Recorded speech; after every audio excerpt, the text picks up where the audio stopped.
All right, today is Tuesday. We will be discussing creating and dispatching routes on the Route Builder. Once again, this meeting will be recorded, so it will be available for review at a later time.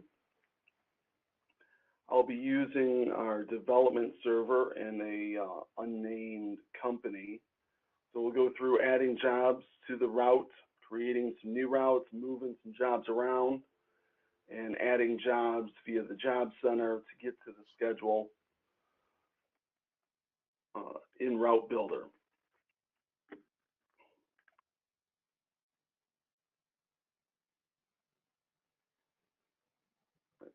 So right now we're looking at the customer center with a few sample jobs, and if I go to Route Builder for the given day, Route Builder will show you by day what jobs are scheduled by what route.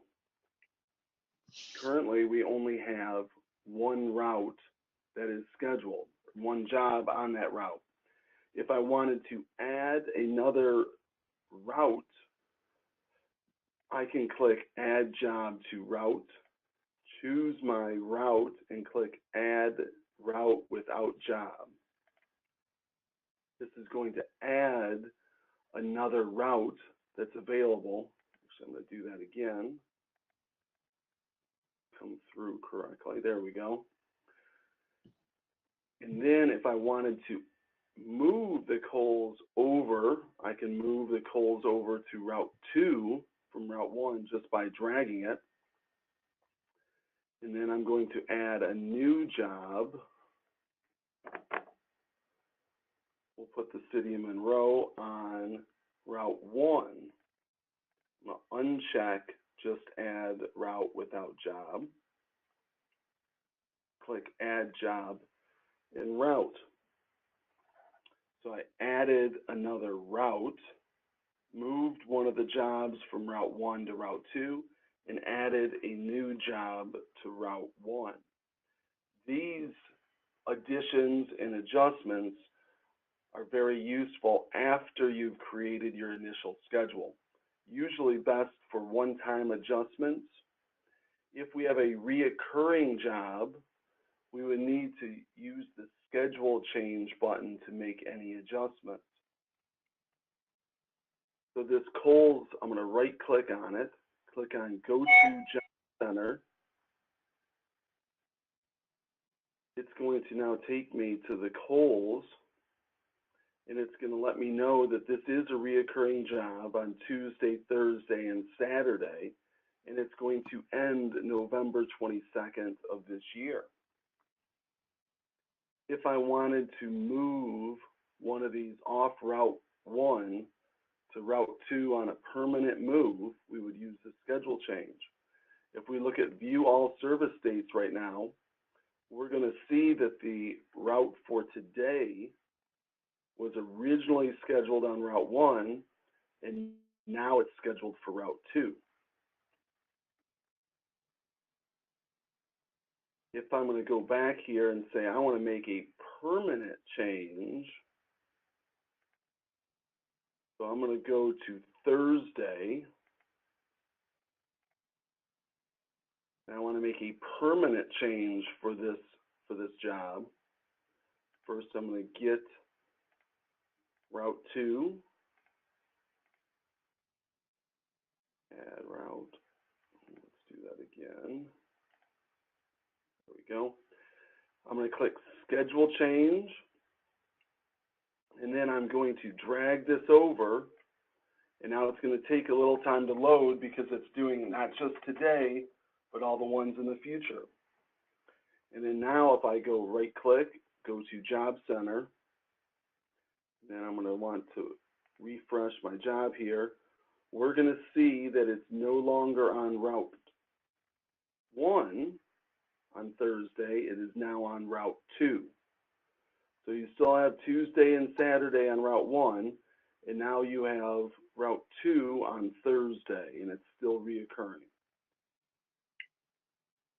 If I wanted to change this and say, you know, I didn't mean to put on Route 2 on Thursday, I meant to put on Route 2 on Friday, we can do that as well. So I'm going to click this schedule change. I'm going to move this over to park jobs.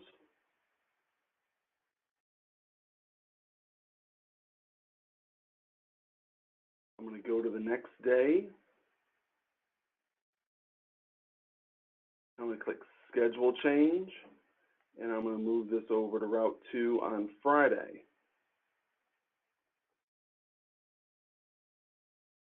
Now it's going to be regularly scheduled on Tuesday, Friday, and Saturday.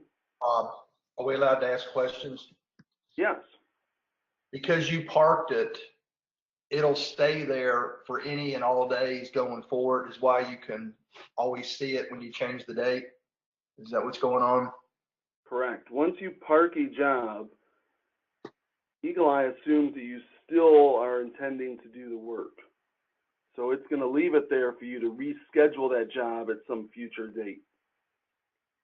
Okay. If you park a job and it's a reoccurring job, you're only really parking that initial job. If you don't go and make the second step to click schedule change and take it out of parked into a new day or route, it's not actually going to move the ones in the future. So if we go and look at this one here.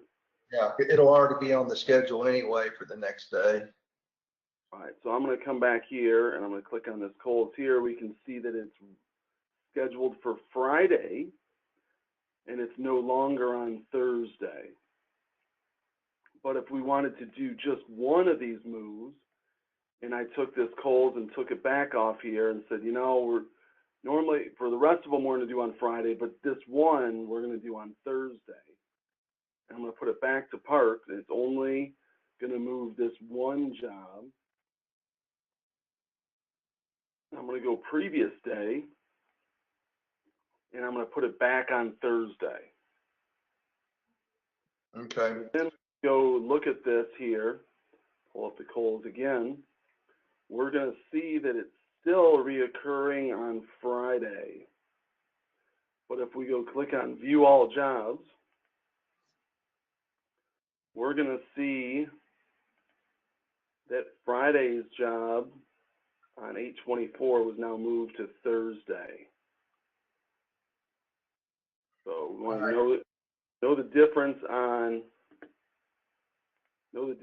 the routes and selecting a route and adding a route, and then moving one job versus moving all the jobs on the schedule for that particular item.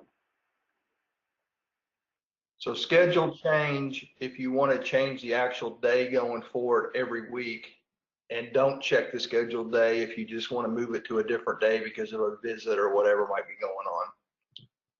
Correct. So if for some reason a truck breaks down and you're only moving that instance, you don't need to use the schedule change. But if you're going to reassign that day and every day going forward, you're then going to use schedule change, and that is for reoccurring jobs. If you just have a one-time job that was called in, you would just park it and then move it to the next available date. You want to make sure you don't leave jobs hanging out and parked, because that is lost revenue, meaning that you intended to do work and you haven't put it on the schedule. So if we go back to the customer center, we're going to see different colors here associated with our customers, and those colors kind of flow through on jobs as well. So green is an active customer that is currently on the schedule. Yellow is an active customer, but they are not on the schedule, but we've done work in the past 12 months. A lead, and looking at just the three colors here, there's no active jobs, and we should refresh this here because I believe I put the City of Monroe on. We're going to refresh our screen.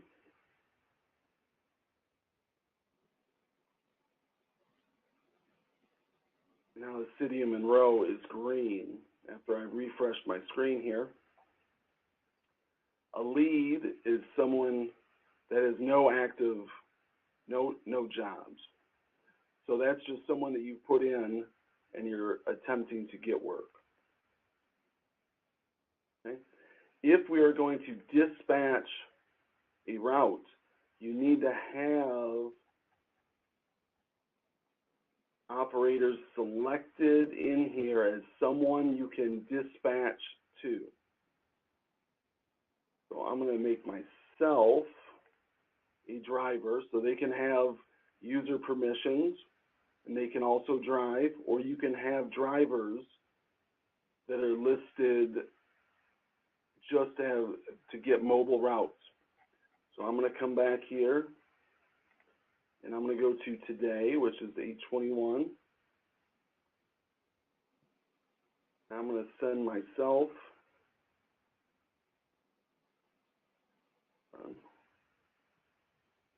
and I got to refresh my screen since I just added myself in.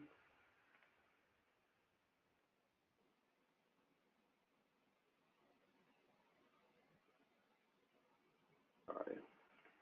Click update after you created the change. Now I'll be able to add myself in.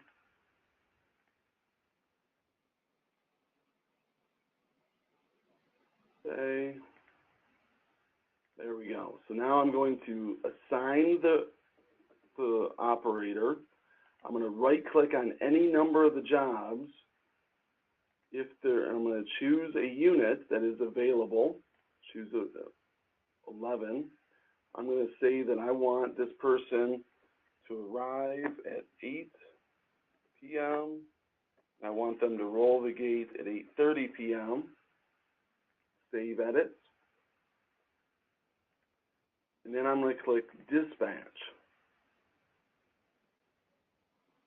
Now it's going to have a 1 associated there and to know that it was dispatched. So this mobile route sheet is going to come up and we'll receive it. And we can see that the operator is listed. The unit that they're supposed to take is listed as well. The scheduled time to arrive at the shop is here. And the departure time when you need to roll the gate. And then the mobile route sheet from any tablet or smartphone will allow the operator to click the route start time, job start time, job finish time, route stop time, as well as input their mileage, fuel, gallons, cost, and their ending meter. They'll also be able to add photos, view a geofence if one is there, add notes if necessary.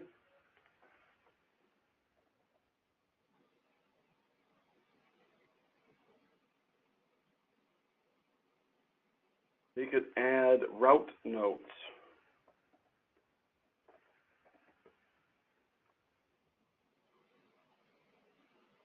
So that when we come back here and I want to refresh, now there's an alert here to tell me that there's a note associated with this from the operator. And if I were to go to route record today, we're going to see that the notes are associated with that route. The unit is there, already chosen. The operator is already filled in. So when you go to dispatch, make sure that you got your operators listed.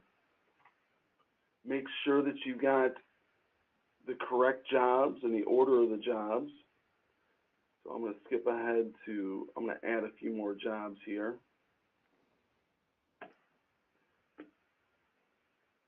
Put the Alamo on Route 1. When you're adding them in here, schools is already there. We'll put the San Antonio Museum.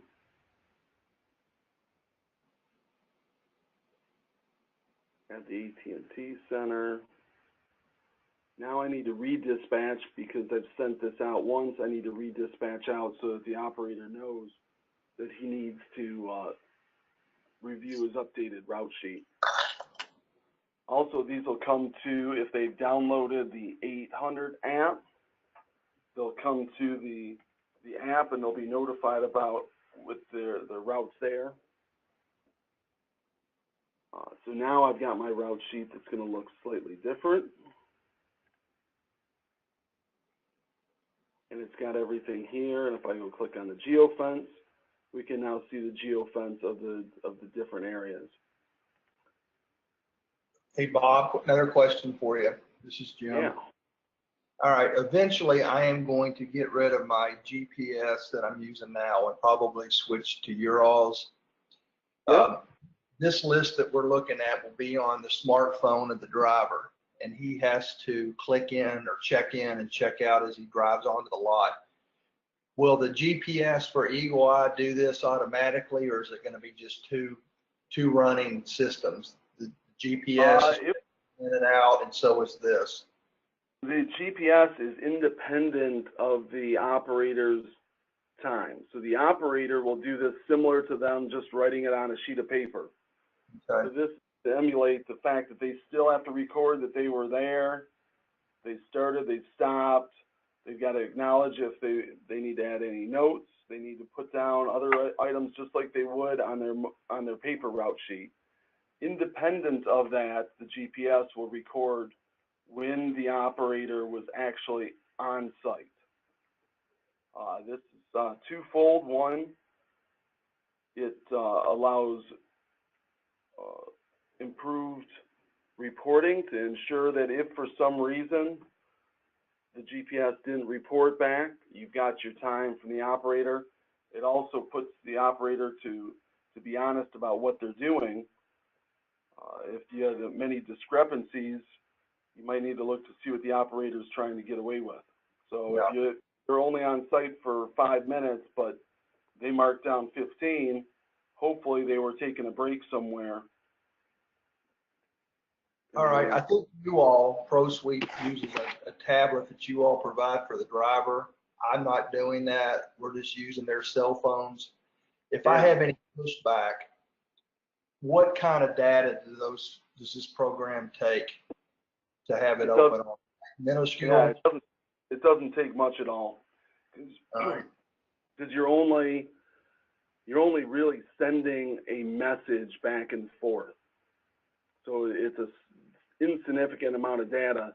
What you got to make sure that they don't do is download some sort of radio program or streaming something while they're running their phones or their tablets. That'll burn up a lot of data because they'll have that availability. But you want to make sure you lock that down so that the operator only uses the device how it's supposed to be used, and it's a very insignificant amount of data. Okay. Now, the other part to it that could use more, and you have to be careful, is that go to job functionality. And depending on your use of maps, I know that if I use Waze, it runs my battery quite a bit. But other programs, Apple Maps, Google Maps, don't necessarily use it as much. Now, I don't think that that's going to cause a spike in data, but that mapping function, they want to make sure they turn off once they get to their job. So they just have to know once you've gotten from point A to point B, close out the app so that you don't run that risk of getting any more. All right. Now, if you want to schedule, just back on scheduling, if I want to schedule a job from the job center, I can add another route. So I'm going to put this on. First, I'm going to make sure I'm going to start it next week on the 27th. I'm going to put this on Route 3. I'm going to make it reoccurring. I'm going to have an end date of December 31st. And I'm going to put this, right now it's on Thursday. So I'm going to put this on Mondays will be good. So now I'm creating a route by using the job center. by adding a job and using the route. So I can do it this way as well. So you can go to Route Builder, add a route and a job to that route. You can do it from the Job Center by adding a route by scheduling a job to that route.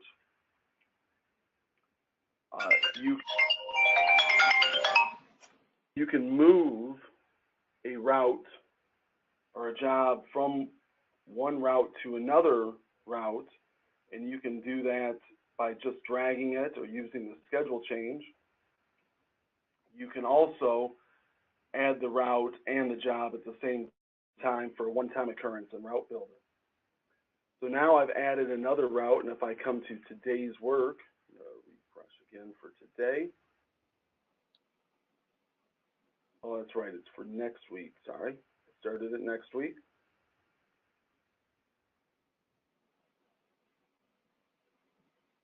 On Monday, and there's Route 3 with the Alamo on it. So you can schedule a route by creating it here.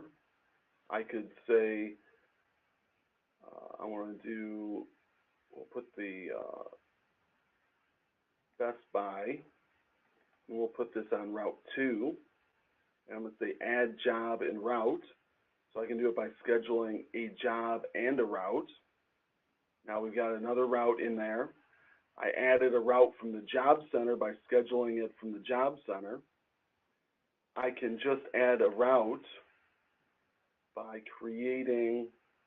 choosing the route and clicking just add route without job.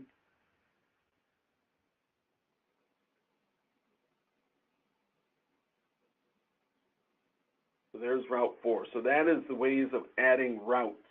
Now the second part of adding routes is if you have a route, you need work to go into that route. You can add jobs to a route by selecting them as a one-time occurrence from the Route Builder by choosing the job, choosing the route, and saying add job and route. You can add the route by using the schedule from the Job Center and making it reoccurring or a one-time event. And you can move a job to a route by sliding and moving it over. Note that once you've changed that job, it'll have a red border. That way you can identify which job you actually changed in case it was a mistake and said, oops, I didn't really mean to do that. I'm going to put that back.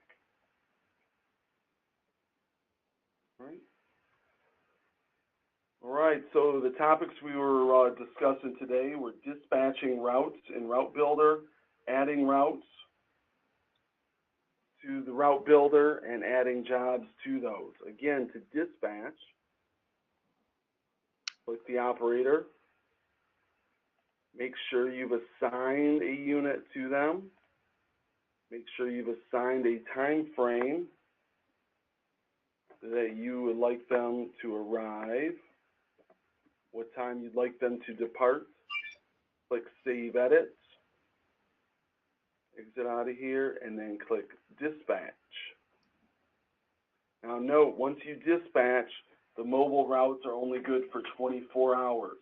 So the fact that I dispatched this route for 8:27 today isn't going to do me any good because the mobile route sheet will have expired by the time I need it.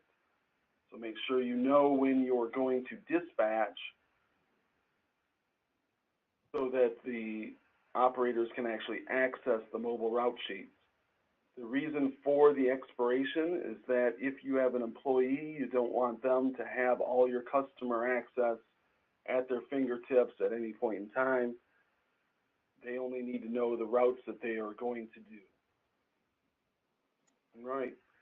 At this time, do we have any questions on adding routes, adding jobs to routes, adjusting the jobs, or dispatching any routes? I've got one. All right. This is Jim again. All right. Say you've had a catastrophic night. Truck's not going to go out, or an employee doesn't call in, and you're ready to dispatch 5, 6 trucks out, but you're going to be short an entire truck. Do you go through the motion of completely rebuilding your 6 routes down to, say, 5, or do you just do it on paper? Do you not click the schedule change and drag away the ones that you can get by without cleaning tonight? Say it's a 1 time a week place, you'll pick it up tomorrow night. How would you go about doing that without messing the whole list up? So ultimately, you're going to have to adjust your routes for the work that was done. It depends on when and who is working. So if they call in at 8:30 or no show at 8:30 and they're supposed to roll by 9, it depends on who is available, maybe your night supervisor or somebody, if they're available to reassign the routes that need to get done. Yeah, let's say that's not possible. Let's say we don't have anybody. We're supposed to be running 5 lists tonight, but someone calls in at the very last minute. I'm in a predicament. I need to change my 5 routes down to 4. And I don't have anyone to pick up that 5th route, so I'm going to send 4 routes out. I need to make new 4 lists, take things off that 5th list and add it to the other 4 trucks. Is that right? Something? If you wanted to do that, so if they don't know the routes that well or the jobs that well, that they could just do them and drive through, because Eagle Eye will pick up the times if they know where they're going. So if you've got a seasoned driver that just knows where they're going, they might be able to do the jobs by memory, and then you could adjust it afterwards. If you are able to do that, you could shift these routes around. So you could go in here and reassign these and then redispatch out to the operator just by dragging and dropping, and you could do it really quickly. You could double click some of these and move them all over. So if you knew you were taking 2 or 3 over to one job, you could do that. So you could do that up front before they roll or after they've left, because they'll get a new message and their route sheet will update. If they are in the middle of the route and something happens, they may not get to that work. In that case, you would take these and you would park them, and hopefully they're not a 7-day-a-week job, to get the next day. So when I state by saying it depends who's available and who's working, if you have someone capable of logging in and making the adjustments, which you could do from any PC or tablet, and you could adjust the routes and redispatch them. But it really depends on whom is available to be able to do it. So if they know the locations, like we've got an employee that has pretty much all the routes down in one spot memorized. He could go to the different spots if you told him where to go, and then you could adjust it in the morning, and Eagle Eye will fill in those times. All right, so no matter what you do, as long as you don't check the schedule change, and no matter how much you mess this route up for this particular night because of a catastrophe, next Monday is going to be the same as it was before you did anything. Right. And if you couldn't dispatch another route, you could have your operator come in here and use the voice to text if they wanted to, but they could say, added job 2, 4 a.m. to 4:30 a.m. and then save it. So even if it wasn't dispatched to them, you could still have that record on the route sheet as well. So it really depends on how well your operators know what they're doing. So if you have someone capable, you should just go in and reassign the routes and then dispatch to them again, and they'll have new routes. If it's mid-route and you got to fix it in the morning, then you just adjust it in the morning. Eagle Eye picks up the fact that it was done or might not have been done, and we'll add that in at a later time. So if they do a job that wasn't on their route sheet and you add that route in the next day, Eagle Eye will recognize that they were there and go back 7 days worth and be able to, so you got 7 days to fix it on what actually occurred. All right. And if you Where does wanted it go on the screen to find that, say, the next day when I log in to see the route record where they've done the times and all so there's route record? a few places. So you can go to the route record, or you can go to the GPS. I'm going to switch entities here.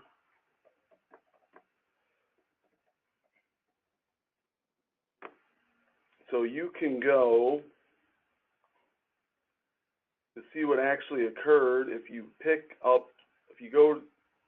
go to or get routes, you'd be able to see the ones in purple are jobs that were on their schedule. The ones in white were not on their schedule. Now, some of these ones are larger county type work. The DOT work in Monroe, that's a county type, so they'll roll through it. But this Franklin Park, looks like they were doing some work here for about 9 minutes. That wasn't on their schedule. So we would know that they went to this geofenced area, they probably did some work, and it wasn't there. So we either need to add it on to their route so that we can pick this time up, or go ask the operator what they were doing at this particular place. So we come in here, and he actually did do work. So this was not on his schedule, Franklin Park, and he swept it. So we want to make sure we don't miss out on that opportunity to gain revenue, or ask the operator why it was done when it wasn't on his schedule. So you can find that here if it's GPS enabled. The other place that you would find it, so we're going to come back here and get route record. You're going to see the times automatically filled in here. And we've got all these green times, meaning that it's just GPS time and not tablet time. And we're going to notice here that the hometown plaza for Lambertville was not done. So my guess is they did the Franklin Park when they should have done the hometown plaza. But we can go and ask the operator and follow up with them. So you'll be able to see these times come in here. If they were filled in by using the tablet, they would be black and already filled in. I'm trying to get times that would have tablet times associated with them. I'm going to go back a day.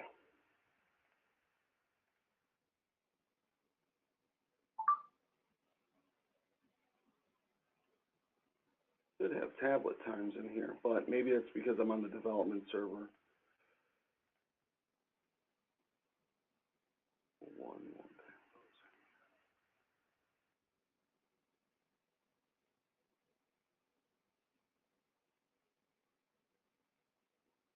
If they have manual times, those manual times should show in orange, just so you know that there's other times associated with it. So you'd be able to see that, or you can go back to the route builder and go look at the manual inputs.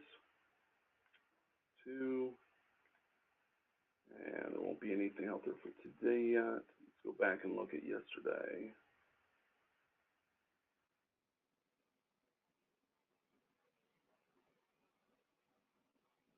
Don't have those in. So again, I'm on the development server, so I'm not always on the live data. Let's go back to the first.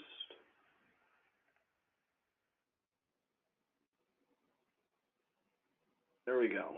So there's the tablet inputs from that day. We can see those are in there. All right. Any other questions? So Robert. Bob, I got a question about the app. So when I downloaded the 1-800-SWEEPER app, log in, I can't see it won't pull up anything on there as far as like routes. Right, as we add functionality to it, so on the 800-SWEEPER app, your initial screen that comes up before you log in is a customer service where your customers could actually request service for your area. Then, once you log in, you're only going to see messages, or you're going to see routes that are dispatched to you, or if you give your customers, meaning you give them access to log in. If I go to customer access, so if you give them access to log in, they'd be able to see when you were at your particular jobs. So they would be able to see when you came and gone for those particular jobs. So for yourself, let me just pull up here. What user? I'm on the development server, so that won't be. So you won't actually see anything there unless you're going to receive a route. So as we add functionality, there'll be more that'll be available. But right now, it's really a one-way communication tool for your operators to have a secure method of receiving the routes. Once they've received a route, it'll open up the mobile route sheet. It'll be a method that you can send messages to. And it's a one-way communication tool for that. And then it'll also add for customer service, if your customers would like to receive or would like to just pull up and know when you were there, they can actually log on and see the dates and times that you are in their geofences. But right now, it's really more of a basic communication tool, and you don't have the full functionality of Eagle Eye on it. So in the near future, as we get more users and people to be on it, then I'm sure we're going to get some route builder functionality on there and some other functionality as well. Okay. So, all right. Any other questions? All right. Well, I appreciate your time, and always feel free to reach out to myself if you have any questions, comments, and we will get those answered for you. All right. Thank you, Bob. I appreciate it. All right. Again, this is recorded, so this recording will be available in the near future, too, if you'd like to review it. Where would you find the past, because this is the first meeting we've sat in on, where do you find the archive from past meetings? There's a YouTube channel that we've got, and I'm not sure that they've actually opened them up yet for viewing. So we'll have a YouTube channel, and I'll get that out to you when it's available. Yeah. Okay. Just send us the name on the account. Yeah, we'll subscribe. All right. Perfect. All right. Well, thank you, Bob. Everyone, and you guys have a great day. You too. Talk to you soon. All right.